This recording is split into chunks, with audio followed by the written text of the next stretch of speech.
இன்றே டவுன்லோட் செய்து உங்கள் ஃபேவரட் ஷோக்களை என்ஜாய் பண்ணுங்க. குஷி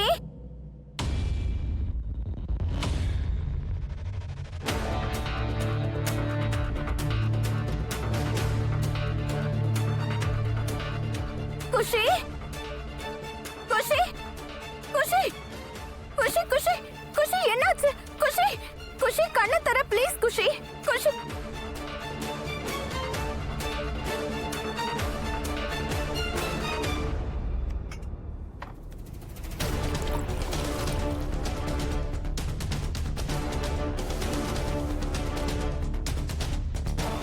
குஷி குஷி கண்ணு தர மெதுவா எந்திரி. எழுந்துரு எழுந்துரு மெதுவா. குஷி குஷி நீ நல்லா இருக்கியா? இங்க பாரு, என் முகத்தை பாரு.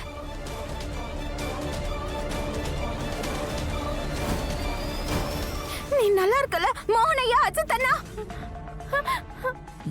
என்னாச்சு ராதா? தெரியல, பாருங்க மோகனையா. குஷி மயங்கி விழுந்திருந்தா. என்னாச்சு? அவர் எல்லாரையும் கொன்னுடுவாரு, யாரையும் உயிரோட விட மாட்டாரு. நீ யார பத்தி பேசுற? யுவன் அங்கிளோட ஆவி இங்கதான் இருக்கு. ராமா, அவர் எல்லாரையும் கொன்னுடுவாரு, யாரையுமே விட மாட்டாரா. இங்க பாரு, நான் சொல்றத கேளு குஷி. இங்க பேய் பிசாசுலாம் எதுவும் இல்ல. இது எல்லாமே உன்னோட பிரம்மதான். நீ கெட்ட கனவு கண்டிருப்ப, வேற எதுவும் இல்ல. இல்லப்பா, இது பிரம்மையாவோ கனவாவோ இருந்திருந்தா எதுக்கு திரும்ப திரும்ப என் முன்னாடி வரணும்?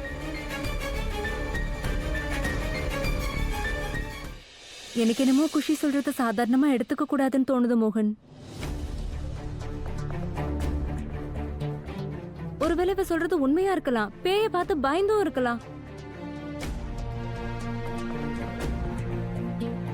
ஐயோ, இப்ப எனக்கு ரொம்ப பயமா இருக்கு. அந்த யுவனோட ஆவி தன்னோட சாவுக்காக நம்ம எல்லாரையுமே பழி வாங்க போகுது.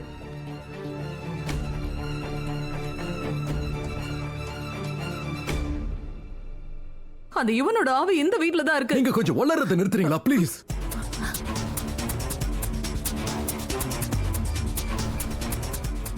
பேய் பிசாசுலாம் எதுவும் இல்ல. அண்ட் இதை என்னால நிரூபிக்கவும் முடியும். என்னன்னா, இந்த வீடு முழுக்க சிசிடிவி கேமராஸை ஃபிக்ஸ் பண்ணிருக்கேன்.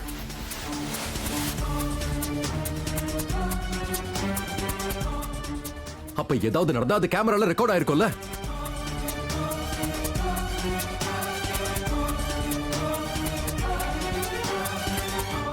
இந்த வீட்ல பேய் பிசாசு எதுவும் இல்லைன்னு கிளியர் ஆயிடும். அண்ட் இது எல்லாமே உங்க பிரம்மதான். மிஸ்டர் மோகன், போன ஜென்மத்துல உங்களுக்கும் எனக்கும் விட்ட குறை தொட்ட குறை இருக்கு போல இருக்கு.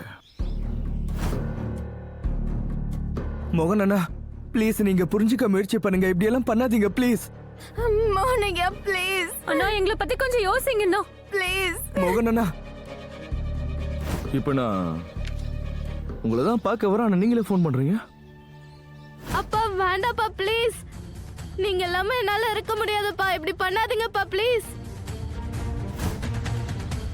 ஆனா இதுக்கு மேல போன்ல பேசி பிரயோஜனம் இல்ல. நேர்ல பேசலாம்,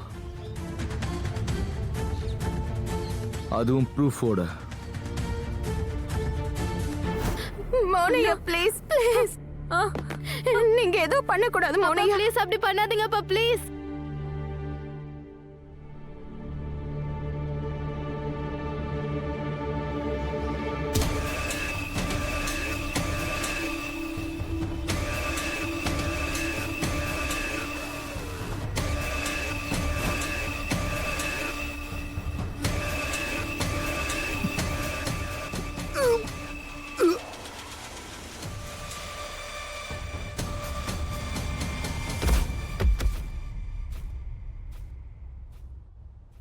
வெளியில ஏதோ தொப்புன்னு விழுந்த மாதிரி ஒரு சத்தம் கேட்டுச்சு.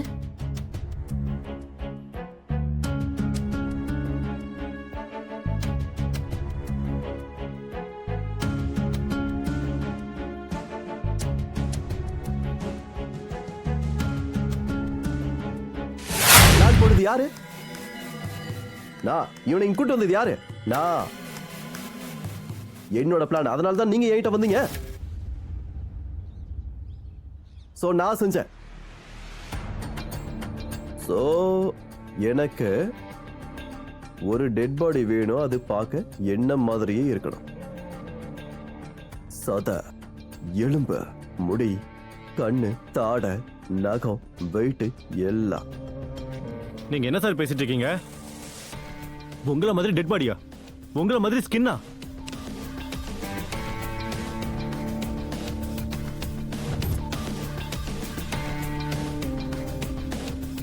நான் எப்படி அரேஞ்ச் பண்ண முடியும்?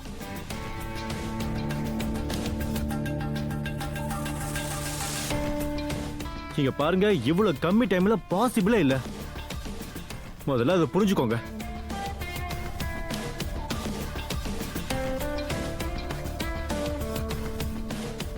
சார், நீங்க சொல்ற விஷயம் ரொம்ப கஷ்டமான வேலை. நான் சொல்றத புரிஞ்சுக்கோங்க.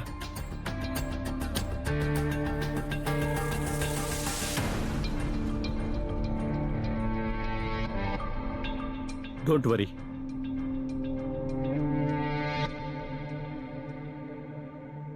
நான் உங்களுக்கு ஒரு சரியான டெட் பாடி கொடுக்கறேன்.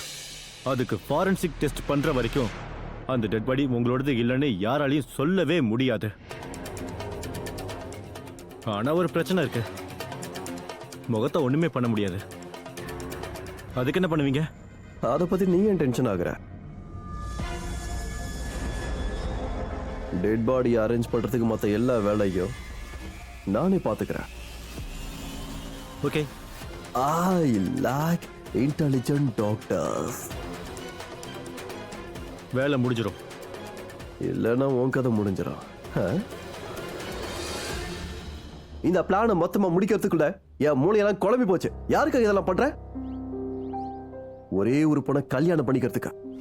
இவ்வளவு பெரிய பெரிய வேலையெல்லாம் செஞ்சதுக்கு அப்புறமா இப்பதான் அந்த மோகனுக்கு யுவன் செத்துட்டான்ற ஒரு நம்பிக்கை கடைசியில மனசுல வந்திருக்கு. நான் ஆவியா மாறிட்டேன். இதுக்கப்புறம் உன் குடும்பத்தை நான் என்ன வேணா பண்ணுவேன்ற நம்பிக்கை அவனுக்கு வந்ததுக்கு அப்புறம் தான் அவன் தானா மனசை மாத்திக்கிட்டு போலீஸ்ல சரண்டர் ஆகிறேன்னு சொல்லியிருக்கான். அவன் போற நேரத்துல ஏதோ இந்த ஆள் இந்த ரிப்போர்ட் தூக்கிட்டு போய் அந்த இடத்துல நிக்கிறான். இந்த போன் விக்ரம் சாரோடதாச்சே. அப்போ விக்ரம் சார் இங்க வந்தாரா? ஆனா அவர் இவ்வளவு தூரம் வந்திருக்கும் போது ஏன் வீட்டுக்குள்ள வரல? ஒண்ணுமே புரிய மாட்டேங்குதே.